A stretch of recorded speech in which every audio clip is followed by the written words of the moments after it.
tenho sede. Na quinta palavra de Cristo na cruz, ele expressa a debilidade de seu corpo em meio aos tormentos suportados até aquele instante, e exaurindo pela perda de sangue e água durante todo este martírio, ele nos diz: tenho sede. Em seguida, sabendo Jesus que tudo estava consumado, para se cumprir plenamente a Escritura, ele nos diz: eu tenho sede. A Escritura aludida pelo evangelista São João, que deveria ser cumprida, o que se encontra no Salmo de Davi, que nos diz: puseram-me fel no meu alimento, na minha sede deram-me vinagre para beber. Amados irmãos e irmãs, a expressão desta palavra de Jesus na cruz ganha para nós a realidade de adesão do seu amor, expresso de uma forma muito individual a cada um de nós. Jesus, quando nos diz tenho sede, ele está requerindo de nós a nossa presença associada aos sofrimentos da sua cruz. Alguém pode somente entender como uma realidade puramente física, uma realidade puramente médica, depois de tantos suplícios, depois de tantas feridas em seu sagrado corpo, a perca de sangue causa nele uma necessidade quase que fisiológica. Amados irmãos, nós poderíamos até aceitar este argumento aqui neste momento, que a perca de sangue do sagrado corpo de Jesus causou nele sede. Poderíamos aceitar, poderíamos nos debruçar com um olhar científico sobre esta realidade e aceitar este argumento. Um argumento que fortalece a nossa fé. Porque se Jesus tem sede por causa da perca de líquido e principalmente de sangue, é uma perca redentora. Porque se Jesus perdeu cada gota de sangue por cada um de nós no seu sacrifício, a sede dele é compreensível. A sede de Jesus é uma sede de quem ama. É uma sede capaz de entregar a sua própria vida, o seu próprio corpo, para a nossa salvação. Lembremos das palavras ainda proferidas quase todos os domingos, ou melhor, todos os dias, pelos sacerdotes, que ontem comemoramos a instituição do sacerdócio. Tomando o cálice, ele diz para todo o povo: tomai todos e bebei.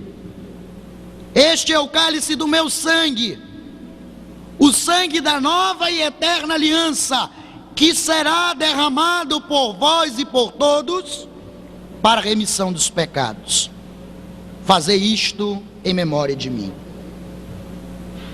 Jesus dizendo: eu tenho sede, ele nos chama a participar da maior das glórias que Deus poderia dar à humanidade. A glória do derramamento do sangue. A sede de Jesus, amados irmãos, é a sede capaz de curar as nossas feridas. Não é à toa, meus irmãos, que o Catecismo da Igreja Católica nos ensina que existem os sacramentos que nos iniciam na vida cristã, que nos iniciam na vida de fé, e dentre eles está a Santíssima Eucaristia, que o catecismo claramente nos afirma, fonte, ápice de toda a vida da igreja. Quando Jesus, nas suas palavras, demonstra: tenho sede, Ele quer nos lembrar que esse derramamento de sangue feito por cada um de nós, e nós celebramos nesses dias esse derramamento, foi para mostrar o quanto nos ama, foi para mostrar o quanto Ele quer estar junto de nós, foi para mostrar o quanto Ele já, desde a criação do mundo, predestinou uma realidade salvífica. O que a humanidade oferece para a sede de Jesus? Puseram-me fel em meu alimento, e na minha sede deram-me vinagre para beber. Amados irmãos, deveríamos nos perguntar: é exatamente desta sede que Jesus tem? Esses elementos apresentados no Salmo de Davi, esse Salmo 68, nos mostra quase que um anestésico para a dor humana. Portanto, não era projeto de Deus anestesiar esta dor humana, vimos isso na palavra anterior. Mas era projeto de Deus fazer o derramamento daquele sangue. Por quê? Porque aquele sangue era redentor. Porque era o sangue que iria nos reconciliar de uma vez por todas. Amados irmãos, podemos dizer: Jesus tem sede de nós. Jesus tem sede de nos salvar. Poderíamos dizer: Jesus tem sede de estar na nossa comunidade. Jesus tem sede de estar na nossa casa. Jesus tem sede de estar no nosso trabalho. Jesus tem sede de estar na nossa vida. Resumindo tudo, Jesus tem sede de nós, de cada um de vocês. Dizendo tenho sede, Ele expressa um amor de predileção por cada um de nós. Dizer tenho sede expressa que Ele nos escolheu. Dizer tenho sede expressa que Ele cuida de nós, porque a sede é sinal do sangue derramado, para que eterna seja a nossa salvação, a nossa reconciliação com Deus. O grande Tomás de Aquino dizia: Jesus não diz que tem sede para que seja consumada a profecia do Antigo Testamento. Pelo contrário, a profecia que foi escrita porque deveria um dia ser vivida pelo Cristo. São Tomás de Aquino faz aqui para nós uma reflexão salvífica. Lembremos, amados irmãos, o tenho sede vive para nós as realidades do nosso próprio batismo. E eu quero vos lembrar uma coisa importante. Aquele documento Porta Fidem do Romano Pontífice Emérito Bento XVI nos diz que nós devemos adentrar ao ano da fé, vivendo de forma plena, completa e fiel às realidades que recebemos no nosso batismo. Amados irmãos e irmãs, vamos fazer uma memória importantíssima e descobrir por que Deus tem sede de nós. No dia do nosso batismo, os nossos pais nos apresentaram com padrinhos, e os nossos padrinhos foram interrogados: vocês querem que esta pessoa, e nos chamava pelo nome, João, Antônio, Maria, Eduardo, André, enfim, nos chamava pelo nome. Vocês querem que, dizia o nosso nome, seja batizado na mesma fé que vocês acabaram de professar? Os pais e padrinhos deveriam responder com convicção e assumindo a missão, dizendo: sim, queremos que seja assim. E qual é a nossa fé, meus irmãos? A saber, a nossa arquidiocese nos convida até rezar o creio niceno-constantinopolitano. As realidades da nossa fé: crer na Trindade, crer na Igreja una, santa, católica e apostólica, crer na vida eterna. Nós sabemos todas as realidades da nossa fé, ou pelo menos deveríamos saber. E aquela água batismal só é derramada sobre nós depois que nossos pais e padrinhos assumem essa realidade por nós, que nós confirmamos lá na frente com a crisma. Dizemos: queremos receber o Espírito Santo e continuar a missão da igreja. Mas eu quero vos lembrar a sede que Deus tem já na bênção daquela água, e que amanhã, na solene vigília, será benta de onde nascerão os filhos de Deus, onde nascerão os filhos da igreja, reconciliados e redimidos. O primeiro fator que nos lembra é o Espírito Santo que paira sobre as águas, ainda no ato criador de Deus. Para quê? Para que aquelas águas tivessem a força de fecundar, de alimentar as realidades para a vida eterna. Amados irmãos, o Espírito de Deus está sobre aquela água para mostrar o quanto é fecundo a nossa adesão a Deus, o quanto é fecundo ser filho de Deus. Concedestes aos filhos dos hebreus passar o mar vermelho a pé enxuto, e naquela realidade sepultastes os vícios dos egípcios por graça da vossa bondade. E mais ainda, o único momento que a Sagrada Escritura diz que Deus se arrependeu de ter criado o homem e a mulher é quando, no tempo de Noé, o homem vive em profundo pecado, totalmente afastado de Deus, a ponto que o autor sagrado até coloca na boca do Senhor que Deus teria se arrependido de criar o homem e a mulher. Então ele manda o dilúvio para que sepultasse os vícios, para que sepultasse a doença do pecado, e a partir da família de Noé, que eram apenas 8, começasse a nova criação.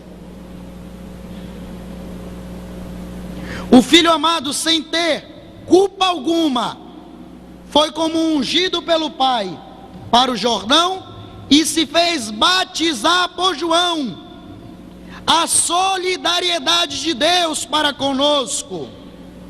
Quando Jesus diz: eu tenho sede, ele se faz solidário com o pecado humano, ama o pecador e nunca o pecado. Se faz solidário com cada um de nós. Essa sede de Jesus não é um fator simples biológico, decorre das circunstâncias da paixão. Essa sede de Jesus era algo mais profundo, é algo muito mais vital, é algo muito mais divino. É a sede de almas, a sede de levar a salvação a cada ser humano da face da terra. Jesus, quando expressa que tem sede, é sede de salvar a todos. Nós vemos isso expresso por Lucas: glória a Deus nas alturas e paz na terra aos homens por ele amados. É toda a humanidade. Vemos isso muito expresso quando chegam aqueles 3 reis magos e quando são questionados: o que vocês vieram fazer? Viemos ver e adorar o Emanuel. Queremos fazer uma experiência de Deus. Viemos de longe. Quando Jesus diz tenho sede, é uma sede de salvar a todos. Essa palavra de Jesus na cruz nos remete ao momento em que ele pede àquela samaritana, do capítulo 4 do Evangelho de São João, na beira daquele poço de Jacó, como se pedisse a cada um de nós a nossa vida, a nossa alma, para saciar a sede. Ele afirma para a samaritana que ele é água viva. Quem dele beber não terá sede. É belíssimo esse relato com a samaritana. Ela está lá, na vida dela. Ela está lá vivendo as realidades próprias que até Deus mesmo permitiu que ela vivesse, saciando a sede do seu rebanho, fazendo suas coisas. O evangelista de São João é tão maravilhoso que nos diz que aquela mulher já teve até 5 maridos. Amados irmãos, aquela samaritana, e vocês bem sabem, aquele evangelho do capítulo 4 nos diz isso, que os samaritanos não se davam bem com os judeus. Aquela samaritana estava buscando viver a vida dela, em inúmeras tentativas. Amados irmãos, quantos de nós também estamos tentando viver as nossas vidas? De várias tentativas, de várias formas. E nessas várias tentativas, às vezes nos deparamos com Jesus, à beira do poço da nossa vida. A atitude de Jesus em encontrar com aquela mulher, e ele quis encontrar aquela mulher, é a atitude de nos encontrarmos na nossa vida. Amados irmãos, a iniciativa de salvação é sempre uma iniciativa de Deus. É Ele que se revela a cada um de nós, é Ele que se mostra a cada um de nós. Não é à toa que é Ele que diz: tenho sede. E Ele disse para a samaritana, assim como diz a cada um de nós. Talvez também nós estejamos na beira do poço da nossa vida, tentando viver a nossa vida como cristão, errando, caindo, nos associando muitas das vezes ao pecado, e ouvir de Jesus: tenho sede, é ao mesmo tempo consolador e intrigante. Porque nós podemos nos perguntar: Senhor, como é que na minha vida de pecado, Senhor, como é que na minha vida afastado de Ti, Tu vem dizer que tem sede de mim, sede de me salvar, sede de estar comigo?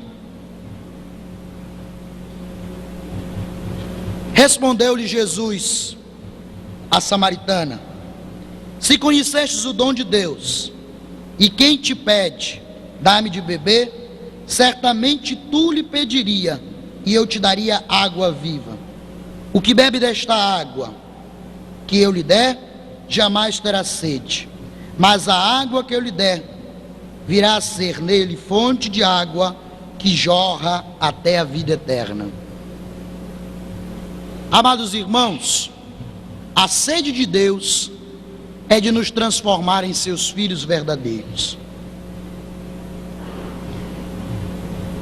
Ainda ontem, na homilia da Quinta-feira Santa, o Papa Francisco fez uma provocação a todos os sacerdotes, que talvez seja também uma provocação a cada um de nós.